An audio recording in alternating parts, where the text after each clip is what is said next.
GLP-1s, why I am not dancing around about them. Here's the naked truth. Article by Dave Dansereau and recording on the Believe in Balance podcast as well. We're all being deluged with some crazy information about GLP-1s everywhere we turn. It's impossible to browse the web, watch TV, listen to the radio, or pick up a magazine in your physician's office without being bombarded by all kinds of ads for GLP-1 injections or oral semaglutide pills for both diabetes management and now weight loss.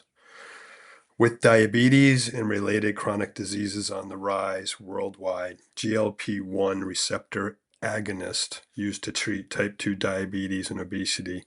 Some of these names are Eli Lilly's Zepbound and Mounjaro and Novo Nordisk's Wegovy and Ozempic.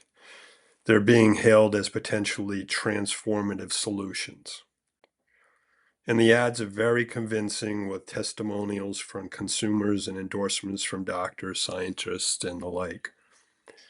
And the commercials, they're even more convincing with everyone dancing and singing around their new bodies and how they found success with these injections, while all the small, legal print at the bottom and all the extra jargon fills the bottom of the TV screen. And of course, the celebrities like Kelly Clarkson, Oprah Winfrey, and others add to all this hype. And let's not forget the recent Oscars a few years back where it was joked by the host that Ozempic had its own seat there. So how did GLP-1s and their protocols work? And I want to just fully disclose, I am not against GLP-1s and the protocol for the clinically obese and diabetics who truly need it. I am, however, vehemently against the blitz marketing campaigns targeted towards consumers who just want to lose a few pounds the easy way. It is pure, in my opinion, profiteering with total disregard for the side effects, the risk, and the potential reality that it could cause death. Some don't even hide the fact that they don't offer lifestyle coaching or education because you just need to take the shots, quote unquote. Plus, there are literally hundreds of compounded versions of these drugs now off brand and off label, with some ingredients that can be purchased online and self-injected. Eli Lilly, Amazon, and many others like Ro, Hims, and Juniper are also all building out their online order filling capacity as fast as they can. I mentioned this briefly during the first beta round of my Achieve Balance course when these first came out, all the fraud was happening, and for a while even Canada had shut down distribution from some of their doctors who were pushing incredible numbers of prescriptions across the US to meet demand. And earlier this year, even the American Heart and Stroke Association signed off to include GLP-1s on their list of items they suggested to include for stroke prevention. So much more on this in another post. There's also 100% virtual offerings with convenient direct-to-users prescribing, physicians online that are standing by to make all this legal. How GLP-1s work. So I'll keep it really simple. GLP-1s basically slow the stomach from emptying. In some cases, it can literally, it can literally paralyze the stomach, causing severe side effects. There's a video linked to this post that you should watch. Thus, nutrients that would normally be broken down and distributed throughout the body are now entering the digestive tract as they naturally would. This is why people feel full and often nauseous. I posted about this on a note here on Substack as well. This combination of slow digestion and non-distribution of nutrients is also the cause of muscle wasting. It's a concern that I have as a physical therapist as well as a nutritionist. There's a lot more detail to this part of the loss of lean muscle mass, but I want to save that for a different post in a different episode via podcast as well.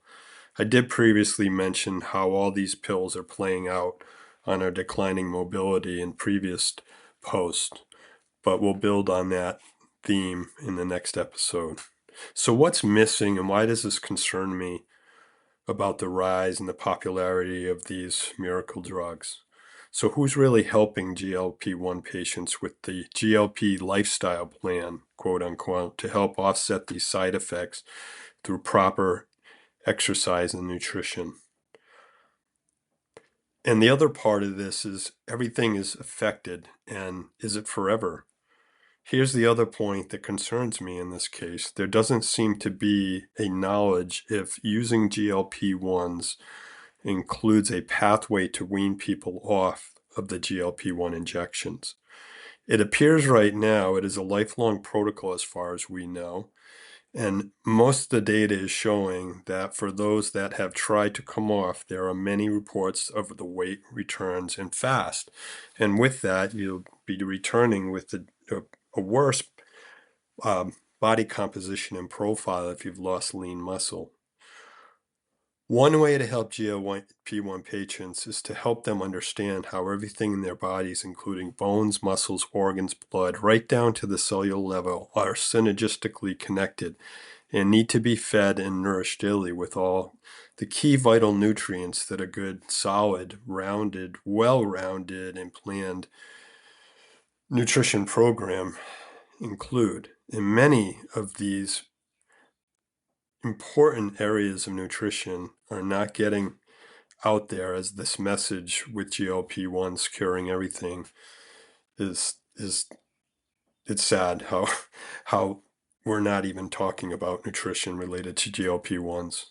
So let's follow the logic. So if food cannot leave the stomach and enter the digestive tract, it makes sense that nutrients are not entering the bloodstream for distribution to those aforementioned bones, muscles, and organs.